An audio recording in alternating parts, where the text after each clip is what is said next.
breve introducción a TensorFlow y a Keras. Y vamos a ver lo sencillo que es diseñar una red neuronal con estas herramientas. Para ello nos vamos a ir al JIT, a la clase, Fundamentals, y vamos a abrir el NN Fundamentals. Podemos hacerlo tanto en local como en Colab. Yo lo voy a hacer en Colab por comodidad. En Colab simplemente pinchamos 2 veces el icono y se nos abre Colab.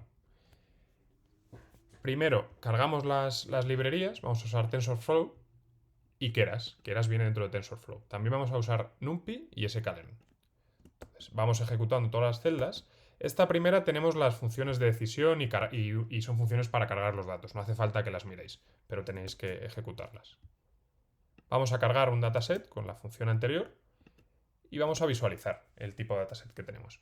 Pues tenemos un dataset que se llama de flores, que es bastante complejo. Aquí tenemos datos en un plano, con X como Y, y tenemos dos clases, la azul y la roja. Entonces esto va a ser un problema de clasificación binaria. ¿Qué pasa aquí? Que claro, una regresión logística, que será una recta, nunca va a aprender cómo separar nuestras dos clases. Entonces tendremos que aprender un modelo complejo para poder aprenderlo. Como siempre, en cualquier modelo de Machine Learning vamos a dividir en train y en test, con la función de sklearn. Vamos a ver un poco cómo son nuestros datos.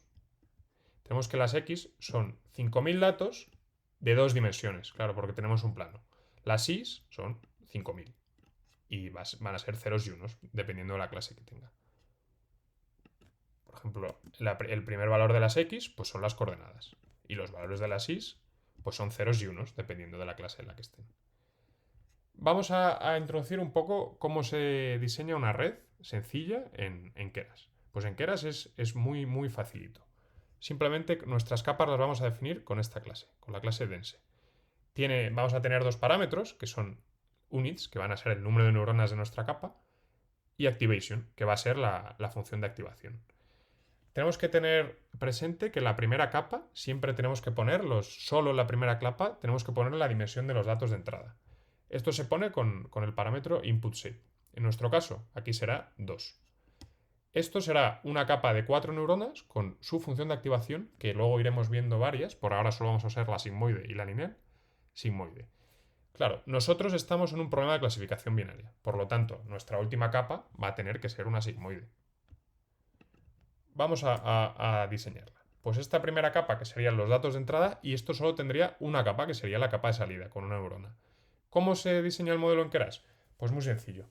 Primero se declara el modelo vacío con keras.sequential y luego igual que con las listas, se le van añadiendo las capas con model.add y cada capa. En este caso solo tenemos una capa de salida con una neurona. Entonces la definiremos como layers.dense una neurona.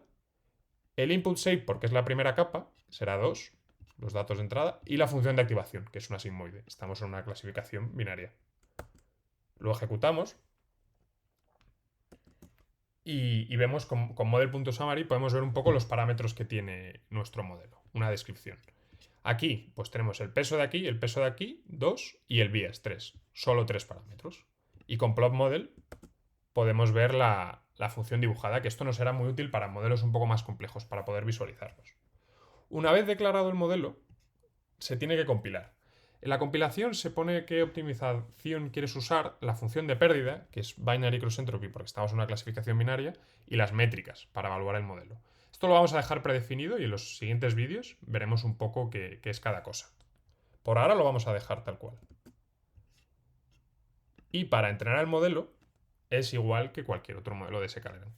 Le ponemos model.fit, las X, las Y, las épocas, que es el número de veces que recorre nuestro dataset, que lo iremos viendo. El validation es el porcentaje de datos que queremos usar para la validación y el batch size, que lo vamos a dejar por defecto y luego ya lo explicaremos en los siguientes vídeos de teoría. El entrenamiento nos va poniendo una descripción de qué va pasando en cada época, que es cada vez que recorre el dataset entero. Nos pone su función de pérdida y la accuracy, que lo habíamos puesto en la métrica. Tanto del train como del validation. Lo que nos va a importar aquí es el validation, lógicamente. ¿Qué vemos? Que nuestro modelo ha tenido una accuracy en el validation de 0,63. Claro, esto es bastante pobre, pues solo tenemos dos clases, pero es una regresión logística. Solo es una recta. Podemos ver un poco los resultados con model.evaluate y los datos que queremos. Esto nos va a devolver tanto el loss como el accuracy de los datos que le pasemos. Si le pasamos los del test, pues nos da una accuracy del 71%. Bueno, no está mal, pero bueno, esto es una regresión logística. Solo va a ser una recta. Luego, con la función de plot decision boundary, vemos tardará unos segundos en ejecutarse, vemos la frontera de decisión. Al solo tener una capa, solo puede aprender una recta. Entonces, claro, esto es un modelo complejo, necesitamos un modelo que sea un poquito más complejo. ¿Cómo podemos hacerlo? Pues añadiéndole una capa oculta a la red neuronal. Vamos a tratar de diseñar esta nueva red, que va a tener la entrada, una capa oculta de 3 neuronas y la salida. ¿Cómo lo diseñamos? Pues igual que cualquier otro modelo. Lo declaramos como un modelo vacío y le vamos añadiendo la capa. La primera capa es una capa densa de 3 neuronas. Y claro, como es la primera capa, hay que poner la dimensión de los datos de entrada. Pondremos 2. 3 unidades, la dimensión de los datos de entrada 2. Y vamos a usar la función de activación sigmoide. La última capa, pues una neurona con una activación sigmoide. Y podemos ver la descripción de los datos. Los pesos que tendrá, pues aquí tendrá 3 por 2 más 3 vías, 9. Aquí tendrá 3 por 1 más 1 vías, 4. En total 13 parámetros. También se puede, como pasa con las listas en Python, también se puede declarar solo como una lista, sin tener que poner add. Entonces, sería simplemente modelo igual a esto. Las capas y la entrada aparte. Vamos a ver el modelo, que aquí ya tiene una capa oculta, que es esta, de 3 neuronas, y la capa final. Lo compilamos y lo entrenamos.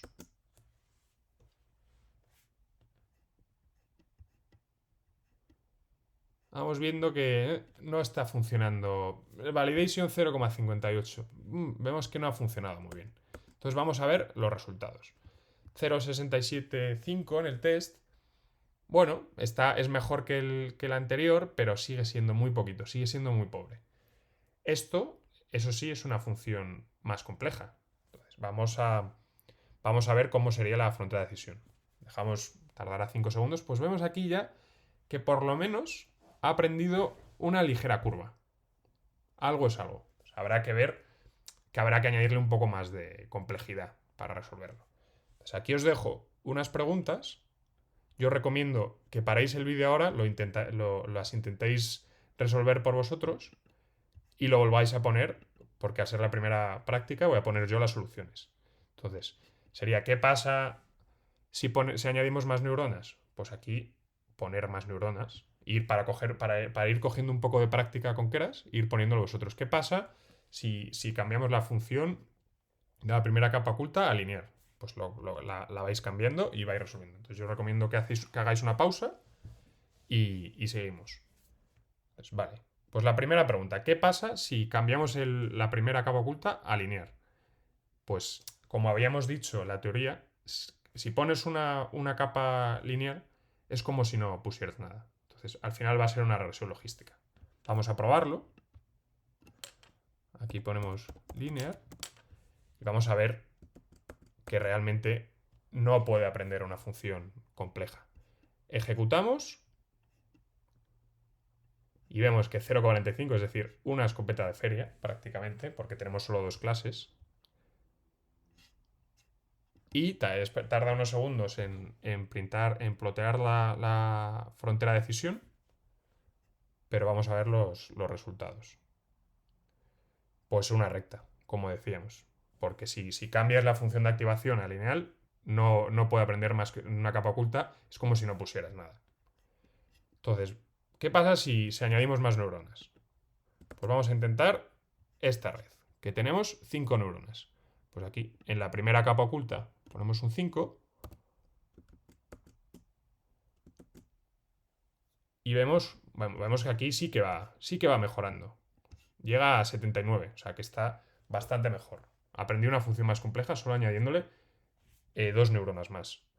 La frontera de decisión, que tardará como siempre un rato, pues ya en el test hemos tenido 0,82, que es bastante mejor. Solo añadiéndole 2 neuronas más a la capa. Pues esto ya he aprendido una función bastante compleja. Es mejorable, pero bueno, ya tiene Ya, o sea, ya aprende cosas. Entonces, ¿qué pasa si añadimos un nuevo hidden layer? Vamos a querer diseñar esta, de 3 y 3. Pues sería simplemente la primera capa de 3 neuronas y el input shape 2. Y la siguiente, yo voy a copiar y pegar, va a ser lo mismo, pero sin el input shape. El input shape solo se pone en la primera. Entonces, compilamos el modelo y ejecutamos. Y bueno, los resultados son un poco más pobres, pero mejores, solo son 3, mejores que cuando solo tenía una capa con 3 neuronas. Entonces, si añades otra con 3 neuronas, bueno, pues funciona un poco mejor, pero tampoco ha resuelto mucho. Pues es una función más compleja, más curva, pero todavía no tiene complejidad suficiente para captar lo que debería ser lo correcto. Entonces, ¿qué pasaría? Luego vamos a ver que hay muchos tipos de funciones de activación. ¿Qué pasaría si en vez de poner sigmoide en la primera, el modelo exactamente igual, solo con 3 neuronas, ponemos la tangente hiperbólica? Que es otro tipo, que luego veremos varias. Hay otras que es, por ejemplo, ReLU. Hay muchos tipos. Pues aquí simplemente cambiando la función de activación, pues el modelo ha ido un poco mejor y el test accuracy ha ido mejor. Como podemos comprobar, que había aprendido solo esto en la primera. No, en esta había aprendido solo una ligera curva con una sigmoide y ahora con una tangente hiperbólica pues aprende un poquito más. A cada uno saldrá de una manera diferente porque esto no tiene semilla. Pero simplemente cambiando esa función de activación, el modelo funciona bastante mejor. Le podríamos poner otra, que es la ReLU, que luego veremos la descripción, que esta sí que ha sacado mejores resultados y ha ido más rápido. Entonces ahora